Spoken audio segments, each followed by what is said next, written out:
klub Serie A, Atalanta, sebelumnya dikaitkan dengan kemungkinan kehilangan gelandang Ederson, dan peluangnya untuk Henk Kang kini meningkat dengan Manchester United yang menyatakan berminat.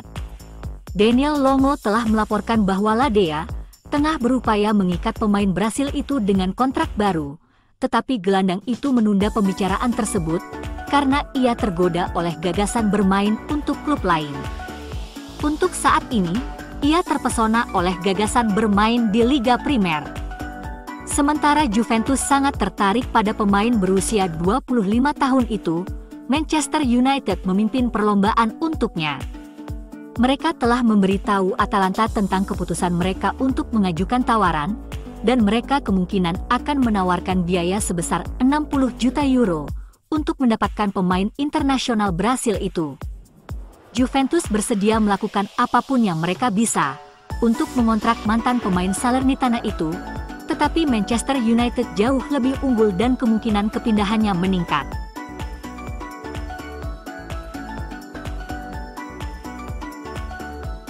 Bintang-bintang First Soccer 8 2025 telah terungkap, termasuk legenda Inggris dan Manchester United, Wayne Rooney.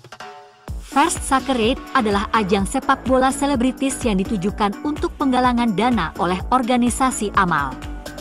Mantan kapten Inggris, Rooney, akan bekerja sama dengan mantan juara tinju kelas berat dunia, Tyson Fury, untuk menjadi salah satu manajer tim Inggris untuk acara tersebut pada bulan Juni. Rooney juga akan terlibat dalam pertandingan yang akan diadakan di Old Trafford di Manchester, tempat ia bermain selama bertahun-tahun. Sejak dimulai pada tahun 2006, Soccer 8 telah mengumpulkan lebih dari 106 juta pound untuk UNICEF, sebuah badan amal yang membantu anak-anak di seluruh dunia.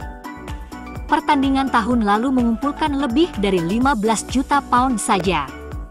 Wayne Rooney, pencetak gol terbanyak sepanjang masa United, terakhir kali melatih di Soccer 8 pada tahun 2020 dan bermain dalam pertandingan tersebut tahun berikutnya. Ia akan bermain bersama mantan rekan setimnya seperti Gary Neville dan Paul Scholes, ditambah pemain sepak bola wanita Inggris seperti Jill Scott, Steph Houghton, dan Toni Duggan. Akan ada juga nama-nama terkenal dari luar sepak bola, seperti peraih medali emas Olimpiade Mo Farah, penyanyi Tom Grennan, dan mantan anggota One Direction, Louis Tomlinson. Pertandingan amal ini akan mempertemukan tim Inggris, yang terdiri dari mantan pemain profesional dan selebritas, melawan tim Soccer 8 World 11. Lebih banyak wajah terkenal akan diumumkan dalam beberapa minggu mendatang, tetapi yang diumumkan untuk tim dunia, termasuk mantan pesepak bola Leonardo Bonucci, dan Nadia Nadim serta gladiator Diamond, nama asli Livy Sheldon, yang akan tampil untuk kedua kalinya di Soccer 8 secara berturut-turut. Pertandingan amal antara Inggris dan tim Soccer 8 World 11 akan berlangsung pada hari Minggu, 15 Juni 2025.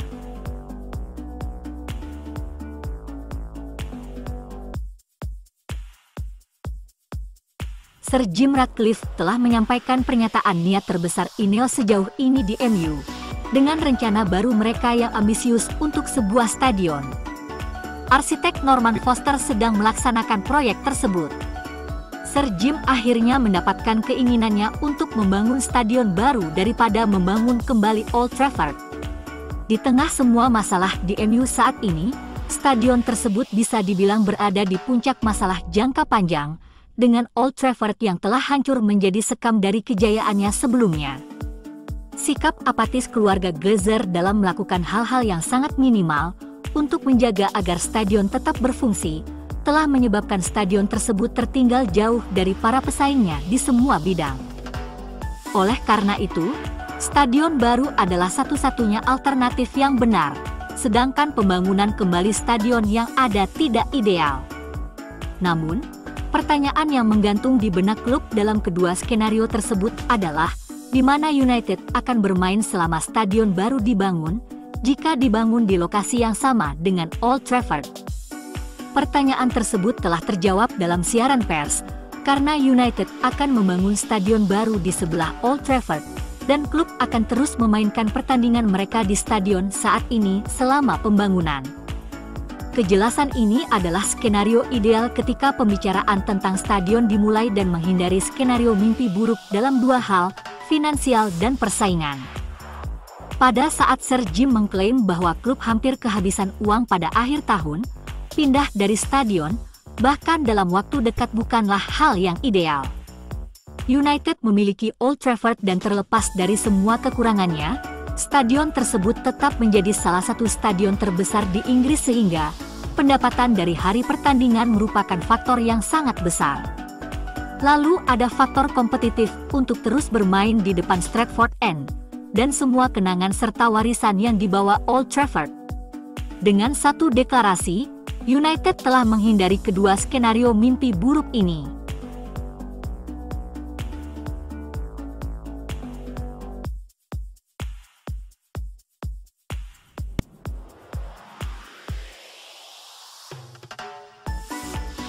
Stadion baru Manchester United berkapasitas 100.000 tempat duduk, akan memberi penghormatan kepada julukan ikonik klub, Setan Merah, dengan desain yang terinspirasi oleh Trisula pada figur tersebut. Desain stadion baru Manchester United mencakup 3 menara yang terinspirasi oleh Trisula Setan Merah yang ikonik. United telah dijuluki Setan Merah sejak tahun 1960-an. Penting bagi klub untuk membawa julukan itu bersama mereka karena sejarahnya yang mendalam dengan klub tersebut. Julukan tersebut dipilih oleh manajer legendaris, Sir Matt Busby, setelah bencana udara Munich, sebuah kecelakaan pesawat yang menewaskan 23 orang termasuk 8 pemain. Itu adalah momen yang tidak akan pernah terlupakan di Manchester. Busby lalu harus membangun kembali skuad, sebuah tantangan yang tidak ada duanya. Sebuah identitas baru harus ditemukan setelah kehilangan yang menyedihkan dari The Busby Babes, dan itu ditemukan melalui sebuah klub rugby. Sebuah klub rugby lokal di Salford sering disebut Reds, tetapi nama yang lebih populer untuk tim tersebut adalah Red Devils. Julukan ini diterimanya melalui jurnalis Prancis saat tim Salford mendominasi turnamen di Prancis, disebut sebagai si Setan Merah. Hanya beberapa bulan setelah kecelakaan pesawat pada tahun 1958, Salford Red Devils memainkan pertandingan di Old Trafford. Busby menjadi penggemar citra yang mengesankan dan mengancam di balik nama tim, jadi ia mengadopsinya di Man United. Sekarang, sekitar 60 tahun kemudian, pentingnya nama Red Devils dibawa ke mega stadion baru Sir Jim Ratcliffe. Atapnya akan memperlihatkan 3 menara mencuat yang melambangkan Trisula yang dipegang oleh iblis di lambang klub yang ikonik.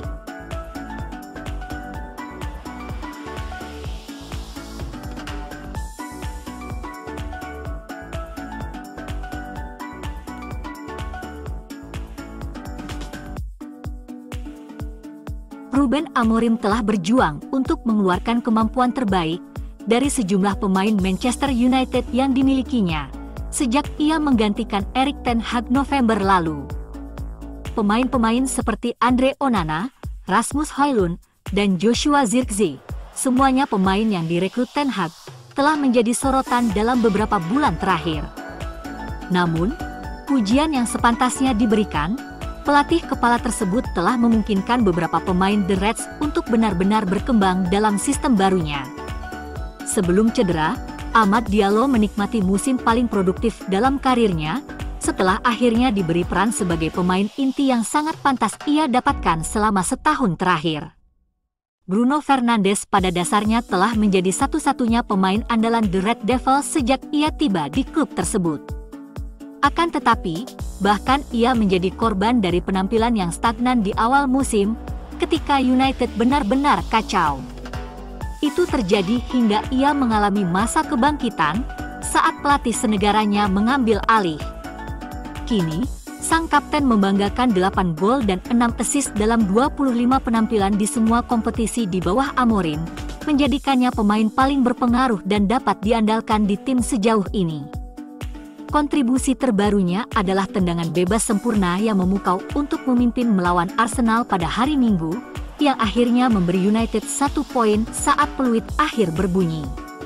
Menanggapi kejadian sore itu di Old Trafford, Troy Deeney mengatakan dalam kolom BBC Sportnya bahwa dia telah mengkritik Fernandes selama bertahun-tahun.